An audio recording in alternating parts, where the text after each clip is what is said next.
రాజేష్ గారు, ముఖ్యంగా చూసుకుంటే మొన్న జరిగినటువంటి సభ ఏదైతే కేసీఆర్ గారి సభ చూస్తే కేవలం ఇదొక నాటక పరిణామాలకి మధ్య చోటు చేసుకున్నట్టు విధంగా అనిపించిందని కాంగ్రెస్ పార్టీ పదే పదే ఎద్దేవా చేస్తూ ఉన్నది. ఎందుకంటే ఇక్కడ వాళ్ళు ఏదైతే మేడిగడ్డ ప్రాజెక్టును చూడడానికి వెళ్ళారో ఇక్కడ వాళ్ళు సభ పెట్టడం జరిగింది. సో ఆ సభలో ఆయన చాలా రకాలుగా మాట్లాడడం జరిగింది. ప్రభుత్వాన్ని వెంటాడతాం, పని చేపిస్తామని చెప్పేసి మాట్లాడడం జరిగింది, చాలా మాట్లాడారు. సో నిజంగానే మరి కేసీఆర్ గారు మీ మీద అంత అంటే మీ పార్టీ మీద అంతగానో మాట్లాడింది కాబట్టి దాని మీద మీ రియాక్షన్ ఎలా ఉంటుంది? బీఆర్ఎస్ పార్టీ కార్యకర్తల బాపు కల్వకుంట్ల చంద్రశేఖరరావు ఏదైతే తెలంగాణ రాష్ట్ర ప్రజలు తెలంగాణ రాష్ట్రం ఏర్పడ్డప్పుడు అతనికి తొలి ముఖ్యమంత్రిగా అవకాశాన్ని ఇవ్వడం జరిగింది.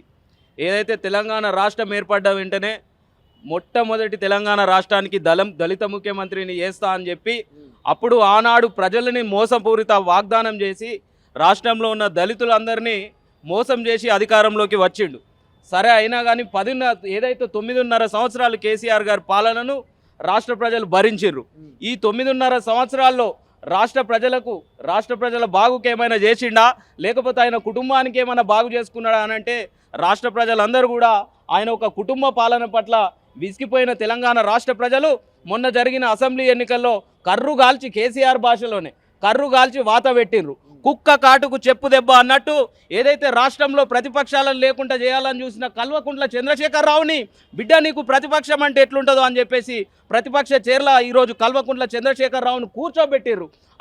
ఆయన ముఖ్యమంత్రి ఎంత అహంకారం కల్వకుంట్ల చంద్రశేఖరరావుకు రాష్ట్రంలో వచ్చిందంటే రాష్ట్రానికి మొట్టమొదటి ముఖ్యమంత్రిని తెలంగాణ రాష్ట్ర ప్రజలు చేస్తే వాడు ఏమన్నాడు, నా ముఖ్యమంత్రి పదవి నా ఎడమకాలి చెప్పుతోటి సమానం అన్నారు. అదే ఎడమకాలి చెప్పు తీసుకొని ఈరోజు ముఖ్యమంత్రి ఏదైతే మాజీ ముఖ్యమంత్రి కేసీఆర్ను కొట్టి బిడ్డ నువ్వు ముఖ్యమంత్రిని ఎడమకాలు చెప్తోడు అంటావా అని చెప్పేసి ప్రతిపక్షంలో కూర్చోబెట్టి నువ్వు ప్రతిపక్షంలో ఇన్ని రోజులు నువ్వు ప్రజలకు మోసం చేసిన సమస్యలన్నిటినీ నువ్వు క్రియేట్ చేసిన సమస్యలన్నిటినీ బిడ్డ ఈరోజు నువ్వే ప్రశ్నించు అని చెప్పేసి తెలంగాణ రాష్ట్ర ప్రజలు ఆ చైర్లో కూర్చోబెడితే ఈరోజు కేసీఆర్ ఏం చేస్తుండు, ఏదైతే ఎలక్షన్ ప్రచారంలో ఏమని చెప్పుకున్నాడు, నన్ను ఓడిపోతే ఏం లేదు నేను బగ్గా సంపాదించుకున్నా, మస్తు లక్షల కోట్లు ఆస్తులు సంపాదించుకున్నా, నన్ను చేస్తే పోయి మేము తీసుకుపోయి మా మిత్రుడు రాకేష్ చెప్పినట్టు ఏదైతే ఫామ్ హౌస్లో వండి రెస్ట్ తీసుకుంటా అన్నారు.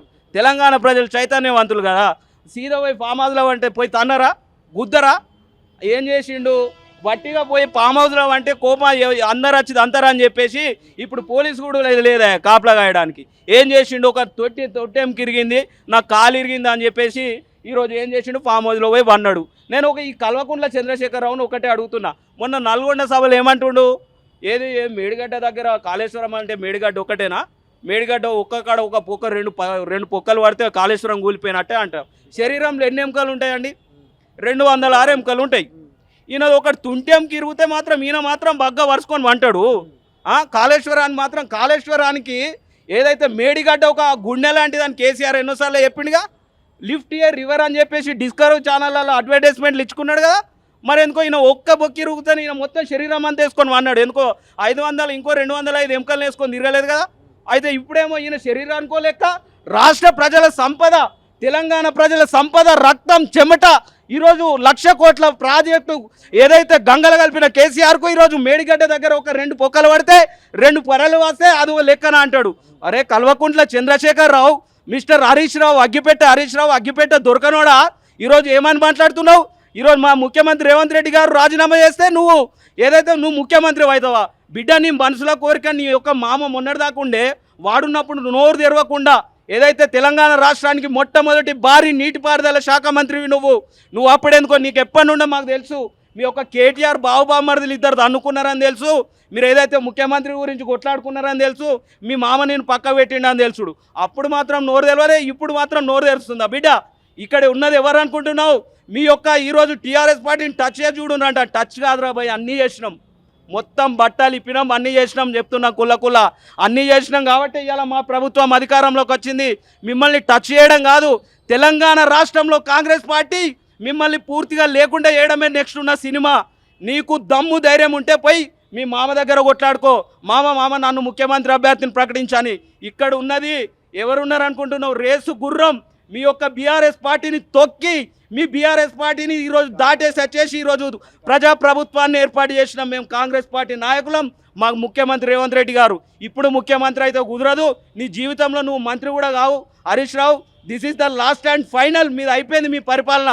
తెలంగాణ రాష్ట్రంలో మా రేవంత్ రెడ్డి గారు స్ఫూర్తితో ఇంకా భవిష్యత్తులో మా యువ సోదరులు మాలాంటి నాయకులు తెలంగాణ రాష్ట్రానికి వస్తారో కానీ మీ కల్వకుంట్ల ఫ్యామిలీ రాదు బిడ్డ. నీకు దమ్ము ధైర్యం ఉంటే గల్ల పట్టుకొని మీ మామని కూసుకొని వచ్చి ఏదైతే అది ఎవడ చచ్చిపోయినట్టు కాలు ఉంటుంది అసెంబ్లీలో చేరు దానిలో కూసుకొని వచ్చి వెట్టూరు, లేకపోతే ఒక ఫోటోది కల్వకుంట్ల చంద్రశేఖర్ రావుది అసెంబ్లీలో తీసుకొని వచ్చి దానికి ఒక దండేరు తప్ప మీరు వీకేదేం లేదు. ముఖ్యంగా చూసుకుంటే తెలంగాణలో మనం జరిగినటువంటి ఏదైతే ఈ కృష్ణా జలాల అంశం మీద వాళ్ళు సభ పెట్టారో ఆ సభలో ఆయన ఈ జలాల విషయం అనేది ఇది మనందరికీ కూడా చాలా జీవనమరణ సమస్య అని చెప్పడం జరిగింది. సో ఎందుకంట అంటే ఇది ఆల్రెడీ దీని మీద చాలాసార్లు ఏపీతో సంప్రదింపులు జరిగిన తర్వాత కూడా ఇది కేవలం మీరు ఎలిగేషన్ చేసినట్టుగా ఇది కేవలం కేసీఆర్ ఆడుతున్న దొంగ నాటకంగా మీరు అభివర్ణిస్తున్నారు. నిజంగా అటువంటి పరిణామాలు ఉన్నాయంటారా? మొన్న నల్గొండ సభలో కేసీఆర్ మాట్లాడుకుంటా ఇది జీవన్మరణ పోరాట సమస్య అంటున్నాడు. ఇది తెలంగాణ రాష్ట్ర ప్రజల జీవన్మరణ పోరాట సమస్యను లేకపోతే గోదావరి కృష్ణా జిల్లాల జీవన్మరణ పోరాట సమస్యను కాదు, బీఆర్ఎస్ పార్టీ తెలంగాణ రాష్ట్రంలో జీవన్మరణ పోరాట సమస్య. అట్లా చెప్తే ప్రజలు ఆల్రెడీ ఒకసారి చెప్పు తీసుకుందా, నేను ప్రతిపక్షంలో చైర్లో కూర్చున్న పెట్టారు కానీ అట్లా చెప్పాడు కదా. ఏమని చెప్తున్నాడు ఆయన? బీఆర్ఎస్ పార్టీ నెక్స్ట్ వచ్చే ఆల్రెడీ అసెంబ్లీ ఎన్నికలనే ప్రజలు దండిర్రు, ప్రతిపక్ష చైర్లో కూర్చున్న పెట్టిర్రు. ఇప్పుడు వచ్చే ఏం ఎలక్షన్స్ ఉన్నాయన్న? పార్లమెంట్ ఎలక్షన్స్ ఉన్నాయి. ఆయన ఒక నినాదం కావాలి. ఏంటిది? కల్వకుంట్ల చంద్రశేఖర్ రావు ఏం చేస్తాడనంటే ఆయనకి ఏదైనా సమస్య వస్తే ఆయన ముసుకుని ఏం చేస్తాడు? తెలంగాణ రాష్ట్ర ప్రజలందరి మీద వాడేస్తాడు. ఆయన కుటుంబానికి ఆపద వచ్చింది అనుకో ఏమంటాడు? తెలంగాణ రాష్ట్ర ప్రజలందరికీ సమస్య వస్తుంది, ఆయన కుటుంబానికి లోటు వచ్చింది అనుకో తెలంగాణ రాష్ట్ర ప్రజలందరికీ లోటు వస్తుంది అంటాడు. ఇటువంటి దొంగ మాటలు కల్వకుంట్ల చంద్రశేఖర్ రావు ఫామ్ హౌస్లో టీవీ చూస్తున్నావని తెలుసు మాకు. తెలంగాణ రాష్ట్ర ప్రజలు నిన్ను ఏమంటుర్రో అని అన్నీ చూస్తావు, కానీ ఏంటిది అనంటే బయటికి రావు. నువ్వు బయటికి రాకపోతే నువ్వు అధికారంలో ఉన్నన్ని రోజులు ఫామ్ హౌస్ ప్రగతి భవన్ల వండి టీవీ చూసుకుంటేనే మంచిగా కాళ్ళు ఊపుకుంటే ఎంజాయ్ చేసినావు. కానీ ఆయన చాలా మాట్లాడడం జరిగింది. మా ప్రభుత్వం అనే దమ్ము మీకుందా? ఎవర్రా మాట్లాడేది? ఇంకొకటి రైతు బంధు ఇచ్చే సేద కాదు కానీ ఇష్టం వచ్చినట్టు మాట్లాడతారు మీరని మీ మీద మాట్లాడుతూ ఉన్నారు. సో రైతు బంధు విషయం ఎందుకు అట్లా? రైతు బంధుకు సంబంధించి మా యొక్క రేవంత్ రెడ్డి గారు మొన్న అసెంబ్లీలో చాలా క్లియర్గా తెలపడం జరిగింది. ఏదైతే కొత్త ప్రభుత్వం ఏర్పడ్డదో, కొత్త ప్రభుత్వం ఏర్పడినప్పుడు ఈ యొక్క కల్వకుంట్ల చంద్రశేఖర్ రావే రైతు బంధు గురించి అనేక మాటలు మాట్లాడుతున్నాడు. లెక్కలతో సహా పత్రాలతో సహా చూపెట్టడం జరిగింది. వాళ్ళ ప్రభుత్వం ఏర్పడ్డప్పుడే వాళ్ళు దాదాపు 3 నెలలకోసారి వాళ్ళు గవర్నమెంట్ రైతు బంధు తీసుకొచ్చినా రైతు బంధు పితామోహన్ అని చెప్పుకునే కేసీఆర్ 3 నెలలకోసారి వేసిండు. మొన్న ప్రభుత్వం ఏర్పడి మొన్ననే 2 నెలలు అయినాయి. తెలంగాణ రాష్ట్ర ఈ ప్రభుత్వాన్ని 9.5 సంవత్సరాల్లో కేసీఆర్ ఏం చేసిండంటే చింపినిస్తారైతే చేసి ఆడ వడేసిండు. ఇప్పుడు మా ముఖ్యమంత్రి గారు కావచ్చు, మా యొక్క కాంగ్రెస్ పార్టీ నాయకులంతా కూడా రాష్ట్రాన్ని ఒక గాడిలో పెడుతున్నాం. ఈ యొక్క ఏది చిరంజీవి, పవన్ కళ్యాణ్, నాగార్జున, బాలకృష్ణ కూడా ఇచ్చిండు ఈయన. ఏదైతే బీడు భూములకు ఇచ్చిండు 100 ఎకరాల భూములకు. తెలంగాణ రాష్ట్ర బడ్జెట్ ఏంది? తెలంగాణ రాష్ట్రంలో బడ్జెట్ ఎంత ఉంది? అసలు రైతు బంధు ఎంతమందికి ఇచ్చిండు? రైతు బీమా ఎంతమందికి ఇచ్చిండు? మన రాష్ట్ర ఆర్థిక స్థితిపతులు ఏంది అనేది ఒక సిస్టమ్ తోటి ఇప్పుడు ప్రభుత్వం ముందుకెళ్తుందండి. మా ప్రభుత్వం అధికారంలోకి వస్తే 15,000 రూపాయలు ఇస్తామని చెప్పిన మీ ప్రభుత్వం మరి ఎందుకు 5,000 సరిపెట్టింది? ఇప్పుడు ఇయ్యమని చెప్తున్నారా? బరాబర్ ఏదైతే 6 గ్యారంటీలకు సంబంధించి 6 గ్యారంటీలను ఏ విధంగా అమలు చేయడానికి సిద్ధంగా ఉన్నామో, రైతులకు ఇచ్చిన రైతు డిక్లరేషన్ కావచ్చు, యూత్ డిక్లరేషన్ కావచ్చు, మహిళా డిక్లరేషన్ కావచ్చు, మైనార్టీ డిక్లరేషన్ కావచ్చు, ప్రతి ఒక్క డిక్లరేషన్కి సంబంధించి హామీలకు కాంగ్రెస్ పార్టీ అధికారంలోకి వచ్చిన వెంటనే వాటిని అమలు చేయడానికి కట్టుబాట్లు ఉంది. అసలు 2 నెలలు కాకముందే ఎందుకు ఇంత అవుతుందనంటే వాళ్ళ అధికారాన్ని మోహాన్ని వాళ్ళు మొన్నటి దాకా కుర్చీలో కూర్చుండి వాళ్ళ పానం ఆగుతలేదు.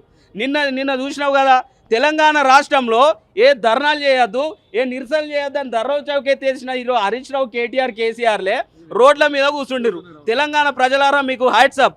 ఎందుకనంటే మొన్నటిదాకా ధర్నాలు నిరసనలు అద్దోనే మీరు ఇవాళ రోడ్ల మీద కూర్చునబెట్టిర్రు అంటే మీరు దేశానికి ఆదర్శం. మనమంతా కూడా ఏమన్నాడు కేసీఆర్, కేటీఆర్, హరీష్ రావు ఏమన్నారు? మొన్నటిదాకా అసెంబ్లీలో ప్రతిపక్షం లేకుండా చేయాలని చూసిన వీళ్ళే ప్రతిపక్షాన్ని గొంతు నొక్కుతారు, మా వీపు నొక్కుతారు, మా మెడ నొక్కుతారు అని మాట్లాడతాను. That is the credit of Telangana రాష్ట్ర ప్రజలు, తెలంగాణ రాష్ట్ర యువతలు. కేసీఆర్, కేటీఆర్, హరీష్ రావు మీ పని అయిపోయింది, మీ చాప్టర్ క్లోజ్.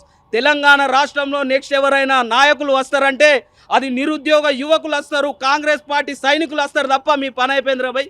మీరు ఎన్ని అబద్ధాలు ఆడినా కూడా కాంగ్రెస్ పార్టీని మీరు వెంట్రుకగా కూడా పీకలేరు. Thank you